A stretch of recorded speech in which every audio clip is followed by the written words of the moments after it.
প্রিয় দর্শক, আসসালামু আলাইকুম। আপনারা অনেক সময় বাসা বাড়ি ব্যবহার করার ক্ষেত্রে 3 নাম্বার ইট অনেকে ব্যবহার করেন। এই 3 নাম্বার ইটের অনেকগুলা বৈশিষ্ট্য রয়েছে, সেই বিষয়গুলাই আমি এখন আপনাদের মাঝে তুলে ধরার চেষ্টা করব। প্রিয় দর্শক, 3 নাম্বার ইটের একটা বৈশিষ্ট্য হচ্ছে এই ইটটি সহজে ভেঙে যাবে। এই ইটের যে কিনারাগুলো আছে এগুলো সাধারণত ভাঙা থাকে। প্রিয় দর্শক, এখানে যে আপনারা ইটগুলা দেখতে পাচ্ছেন এগুলো হচ্ছে 3 নাম্বার ইট। এদিকে যদি আপনারা খেয়াল করেন, অধিকাংশ ইটেরই কি যে কর্নারের সাইড গুলা আছে এগুলা ভাঙা, ঠিক আছে।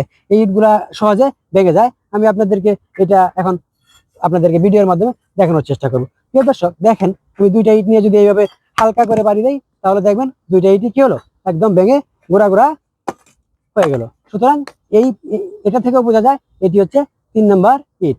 এই ইটের আরো কিছু বৈশিষ্ট্য রয়েছে। এই ইটগুলা পর্যাপ্ত পরিমাণ পুরানো থাকে না, যার কারণে 3 নাম্বার ইটের গুণগত মান খুবই খারাপ। প্রিয় দর্শক, 3 নাম্বার ইটের যে রং আছে, রংটা হবে হালকা হলুদ বর্ণের। আপনারা যদি আমাদের এই যে ইটের যে স্টকটা আছে এদিকে খেয়াল করেন তাহলে দেখবেন এই ইটগুলার রঙও কিন্তু হালকা হলুদ বর্ণের। প্রিয় দর্শক, 3 নাম্বার ইটের আরেকটি বৈশিষ্ট্য হচ্ছে এই ইট 25% বেশি পানি শোষণ করতে পারে। প্রিয় দর্শক, 3 নাম্বার যে ইট আছে এই ইট জলীয় বাষ্প গ্রহণ করে। এ ধরনের ইটে লবণাক্ততা দেখা দিতে পারে। তাই এই ধরনের ইট দিয়ে আমাদের বাসা বাড়ি সহ বিভিন্ন যে নির্মাণাধীন কাজ না করাই উত্তম। এতক্ষণ সাথে থেকে যারা আমার এই ভিডিওটি দেখেছেন আপনাদেরকে অসংখ্য ধন্যবাদ।